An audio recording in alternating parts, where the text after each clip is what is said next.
Bonjour, je m'appelle Gabrielle Junot, orthopédagogue à la clinique d'orthopédagogie L'Écriteau.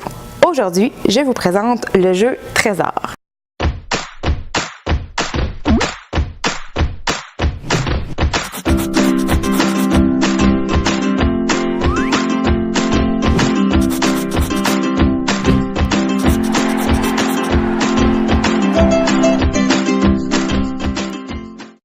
C'est un jeu qui s'adresse à des enfants de 7 ans et plus. On peut y jouer de 2 à 4 joueurs et les parties sont d'une durée d'environ 15 minutes. C'est un jeu de stratégie qui permet de stimuler l'attention visuelle, la vitesse d'exécution ainsi que le contrôle de l'impulsivité. Dans ce jeu, des pirates s'affrontent afin de ramasser le plus gros trésor possible. Pour cela, vous devrez mettre en place toutes vos stratégies et être très rusé. Allez, tous à l'abordage! Dans la boîte, on retrouve les consignes, on retrouve les cartes du jeu. Dans les cartes du jeu, il y a des cartes coffres, des cartes crochets, des cartes pirates. Il y a 1, 2, 3, 4 personnages, 7 cartes par personnage. 7 cartes pour nous. Donc, ici. Les cartes pirates seront distribuées aux joueurs qui choisiront le pirate de leur choix. Par exemple, je pourrais choisir les pirates ici. Mon adversaire choisirait celle-ci. Par la suite, nous avons les cartes crochet et les cartes coffres dans une autre pile. Et voilà. Comment on y joue? C'est assez simple. Les cartes crochet sont mises de côté. Nous les utiliserons éventuellement au courant de la partie.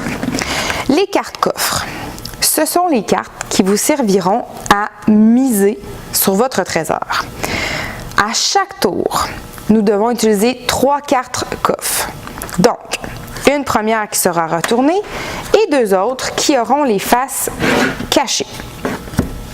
Chaque joueur possède, comme je l'ai dit précédemment, 7 cartes. Tous les joueurs ont les mêmes cartes pirates avec les mêmes trésors. On retrouve donc des diamants, des couronnes, des pièces d'or, des fusils, une carte au trésor, des coupes et des bagues. Comment on joue? Chaque joueur doit miser sur un trésor de son choix, c'est-à-dire qu'il devra choisir en secret une carte de son jeu qu'il placera sur la table face cachée. Par exemple, je choisis les couronnes. Je place ma carte couronne juste ici.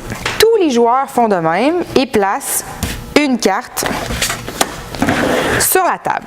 Bien entendu, si vous misez la bague, vous êtes certain que vous pourrez réussir à obtenir 4 étoiles. Par contre, plusieurs joueurs pourraient également miser la bague. Une fois que tous les joueurs ont misé, on retourne les 2 autres cartes coffres.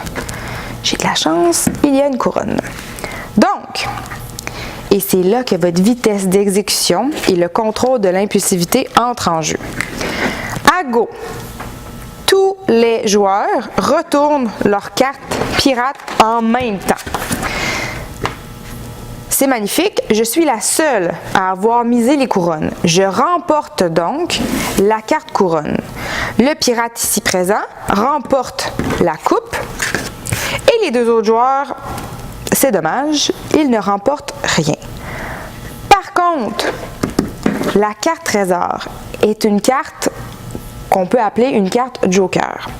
Lorsque vous la misez, et vous pouvez la miser une seule fois par partie, lorsque vous la misez, vous remportez automatiquement le trésor qui remporte le plus d'étoiles. Dans ce cas-ci, c'était la bague, c'est merveilleux, c'est ce qui reste.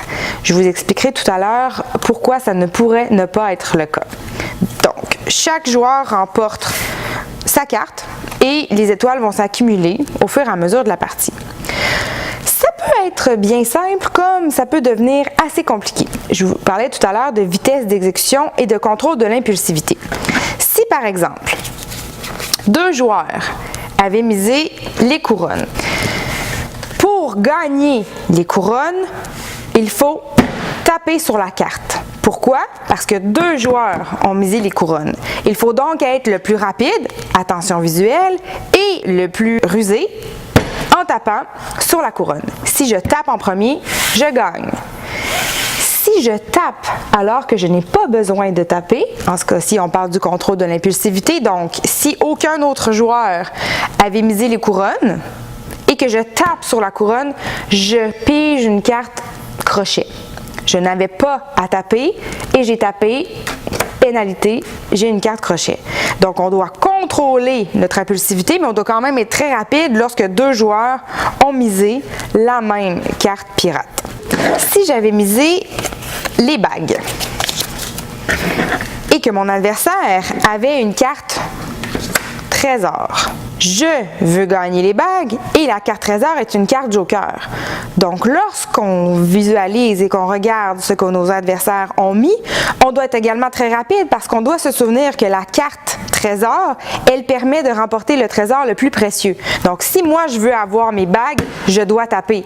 Le trésor, même chose. La personne qui a mis la carte au trésor doit également taper parce que en réalité, nos cartes valent la même chose puisque c'est une carte joker. Alors, ça fait le tour pour les explications avec les cartes crochet. Bien entendu, à la fin, si par exemple j'ai accumulé ces cartes